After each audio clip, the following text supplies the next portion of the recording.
মেয়েটার নাম পর্ণা। উত্তর কলকাতায় এই নিম্ন মধ্যবিত্ত পাড়ায় নতুন এসেছে ওরা। পাড়ার কারোর সাথে এখনো আলাপ হয়নি ওদের। ওদের থেকে দূরত্ব রেখেই চলে সবাই, কারণ এখানে ওরা একেবারেই বেমানান। পর্ণা এবং ওর বিধবা মায়ের সম্পর্কে সকলের কৌতূহল আকাশ ছোঁয়া। মহিলা আবার চাকরি করেন। রোজ যখন অল্প প্রসাধন সেরে সকাল ৯টা নাগাদ বাড়ি থেকে বেরিয়ে নিজের কর্মক্ষেত্রের উদ্দেশ্যে যাত্রা করেন, আশপাশ থেকে কিছু কথা হাওয়ায় ভেসে আসে। বাবা, দেখে তো বোঝাই যায় না স্বামী নেই। বিধবা মানুষ, তার আবার এত সাজ কিসের? এসব শুনেও না শোনার চেষ্টা করেন সাহানা। উনি একজন স্কুল শিক্ষিকা, যথেষ্ট ব্যস্ত উনি। এসব সহ্য করার ক্ষমতাও ওনার আছে। পর্ণার যখন ২ বছর বয়স, সেই সময় মারা যান প্রবাল। কর্নেল প্রবাল চৌধুরী, কার্গিল যুদ্ধের শহীদ। প্রবালের যোগ্য স্ত্রী সাহানা একা হাতে মেয়েটাকে মনের মতো করে মানুষ করছেন। সাহানার ইচ্ছা পর্ণা ওর বাবার মতোই তৈরি হোক। পর্ণা পারবে, সে বিশ্বাসও তার আছে। দীর্ঘদিন আগে প্রবালের বাবা এই জায়গায় জমি কিনেছিলেন। সারা জীবন ৭ শরিকের এজমালি বাড়িতে কাটিয়ে জীবনের শেষ প্রান্তে এসে এই জমি কিনেছিলেন সূর্য চৌধুরী। বাড়ির প্ল্যান তৈরি হয়েছিল। সেই প্ল্যান স্যাংশন হবার আগেই মারা যান সূর্য চৌধুরী। মারা যাবার আগে ছেলেকে অনুরোধ করেন বাড়িটা সম্পূর্ণ করতে। ততদিনে সাহানা এসেছেন এই বাড়ির বউ হয়ে। বাবার কথা মতো বাড়ির কাজে হাত দিলেন প্রবাল। কিছুদিন পর প্রবালও চলে গেলেন। আত্মীয় স্বজনরা বলাবলি শুরু করলো, অভিশপ্ত বাড়ি এটা, বেচে দাও এই বাড়ি। প্রবালের মা সুধাময়ী ভেঙে পড়লেন ভীষণভাবে। সূর্য চৌধুরীর ভাই কিরণ চৌধুরী সুধাময়ীকে বোঝালেন অনেক করে, তোমরা তো দুটি মাত্র প্রাণী, আর ওই পুচকে মেয়েটা, অত বড় বাড়িটা করে কি করবে? এখানে তো ভালোই আছো, ওই বাড়ি অভিশপ্ত, বিক্রি করে দাও ওটা। কিন্তু বাড়ি বেচতে রাজি হলেন না সুধাময়ী। একমাত্র অবলম্বন পুত্রবধূকে বললেন, বৌমা, তুমি তো শিক্ষিতা আধুনিক মেয়ে, যে যাই বলুক তুমি অন্তত এই অভিশাপের গল্প বিশ্বাস করো না। এ বাড়ি যে ওনার স্বপ্ন ছিল, এই বাড়ি আমি তোমার নামে লিখে দেব। বেচে দিও না এ বাড়ি। এই বাড়ি সম্পূর্ণ করো তুমি।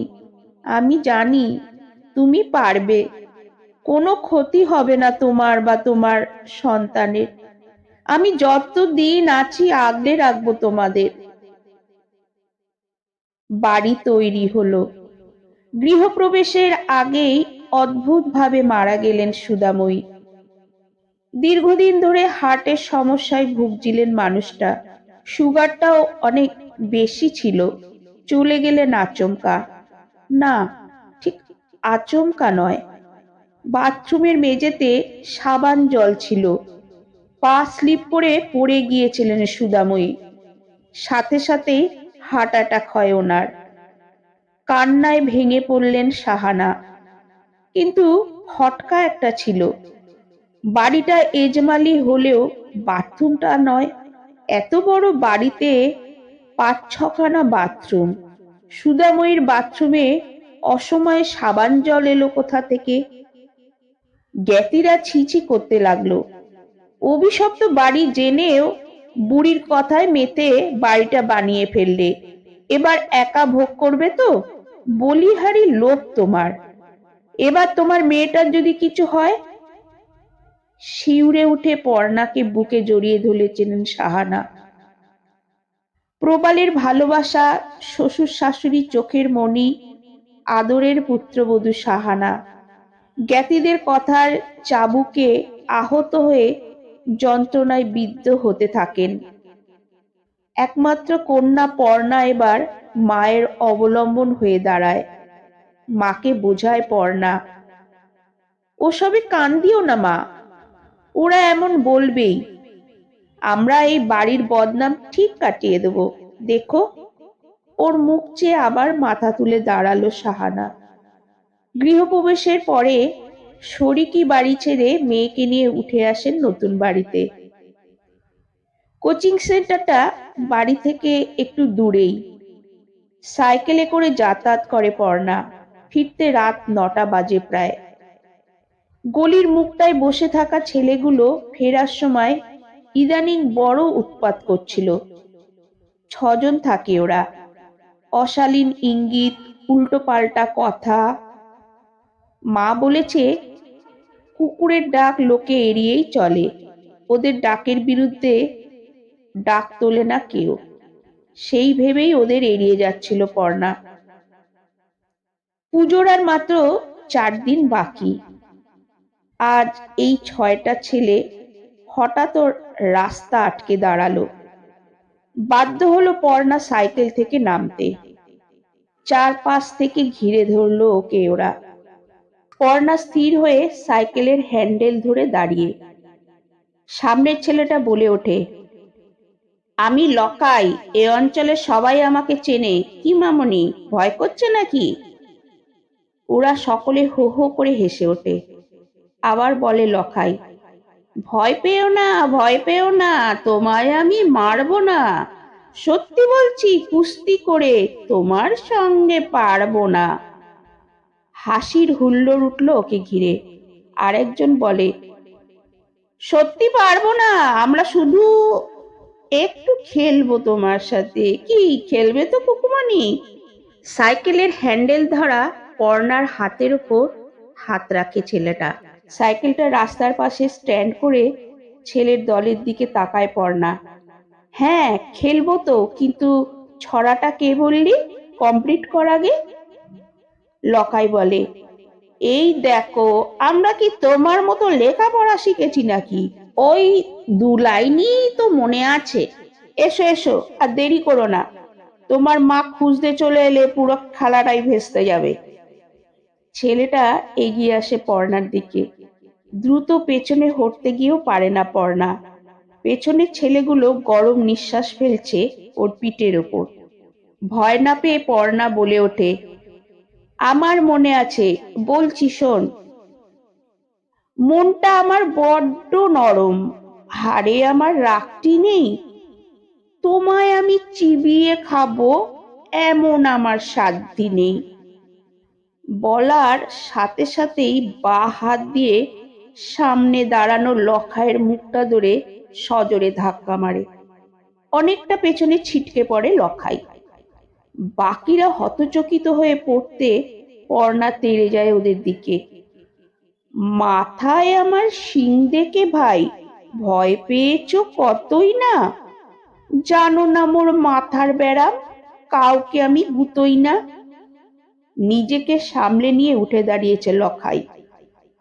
দাঁত কিরমির করে দলের ছেলেদের নির্দেশ দিল, এই ছাড়িস না পাগলিটাকে, পালাতে যেন না পারে শালি।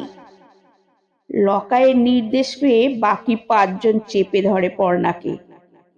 ওর সাথে অসভ্যতা করতে চেষ্টা করে কিন্তু পারে না।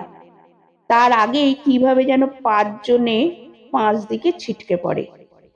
ভূপতিত অবস্থায় অবাক হয়ে তাকায় ওরা। হিংস্র দৃষ্টিতে পর্ণার দিকে তাকিয়ে আছে লখাই। এবারে ও এগিয়ে আসতে থাকে পর্ণার দিকে। রাস্তার পাশ থেকে থানির তুলে নিয়ে লখাইয়ের দিকে ছুটে যায় পর্ণা। পালাতে চেষ্টা করেও পারে না লখাই। ওর পা লক্ষ্য করে থানির ছুঁড়ে মারে পর্ণা। পড়ে যায় লখাই। ওর কোমর থেকে চওড়া বেল্টটা খুলে নিয়ে ওর উপরেই ঝাঁপিয়ে পড়ে পর্ণা। তারপর পাড়ার মোড়ে জমায়েত হওয়া কিছু লোক দেখতে পেল এক অগ্নিকন্যাকে। একটু আগেই যার হাতের চাবুক প্রজ্বলিত অগ্নিশিখা হয়ে ঝলসে দিচ্ছিল 6জন উচ্ছৃঙ্খল যুবককে। এই মুহূর্তে দীপ্ত ভঙ্গিতে দাঁড়িয়ে আছে সে। 6 মস্তান লুটিয়ে পড়ে আছে তার পায়ের কাছে। প্রত্যেকেই মারাত্মকভাবে আহত। ওদের চালে একটু ভুল হয়ে গেছে। দীর্ঘদিন ধরে মার্শাল আর্ট প্র্যাকটিস করছে পর্ণা, এটা ওদের জানা ছিল না।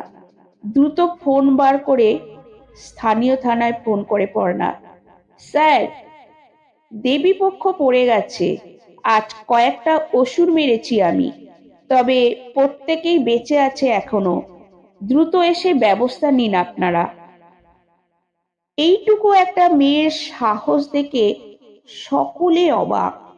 আরো একটা ব্যাপারে অবাক হয়েছে সকলে, লখাই ছাড়া বাকি ছেলেগুলো বহিরাগত। এরা হঠাৎ পর্ণাকে বেইজ্জত করার চেষ্টা করলো কেন, সেটাও জানা গেল। থানায় নিয়ে গিয়ে ছেলেগুলোকে একটু আদর আপ্যায়ন করতেই গল গল করে সব কথা বেরিয়ে এলো। পর্ণার বাবা প্রবাল চৌধুরী মারা যাবার পর সূর্য চৌধুরীর ছোট ভাই কিরণ চৌধুরী একটা অদ্ভুত খেলা খেলতে শুরু করেন। সবাইকে বোঝাতে শুরু করেন ওই বাড়িটা অভিশপ্ত। ওনার উদ্দেশ্য ছিল খুব কম পয়সায় বাড়িটা হাতিয়ে নেওয়া, কারণ জমি কিনে ওরকম একটা বাড়ি করার ক্ষমতা ওনার নেই। তাই যেভাবেই হোক বাড়িটা যে অভিশপ্ত সেটা প্রমাণ করতে হবে। কিন্তু হাজার চেষ্টা করেও কিছু করতে পারছিলেন না কিরণ চৌধুরী। শেষ পর্যন্ত সুধাময়ীকে মরতে হলো। সকলে জানলো বাথরুমে পা স্লিপ করে পড়ে গিয়ে হার্ট ফেল করে মারা গেছেন উনি। বাকি রইলেন সাহানা, বড় শক্ত ঘাঁটি। এবার উনি টার্গেট করলেন পর্ণাকে। এই বাচ্চা মেয়েটাকে দিয়েই সাহানার কাটা উপড়ে ফেলার চেষ্টা করলেন। তাই লখাইকে লাগিয়েছিলেন পর্ণার পেছনে, আর বাকি 5 জনকে লখাই এনেছিল। তবে কিরণ চৌধুরী ভাবতে পারেননি এই বয়সে এসে ওনাকে জেল খাটতে হবে। সবটা বানচাল করে দিল ওই শয়তান মেয়েটা। ওর শরীরে এত ক্ষমতা কে জানতো। এপাড়ার লোকজন এখন আর কেউ ওদের অপছন্দ করে না। সাহানা দিদিমণি সবার কাছে একজন আদর্শ মানুষ। আর পর্ণা, ওর মতো ভালো মেয়ে চট করে দেখা যায় না।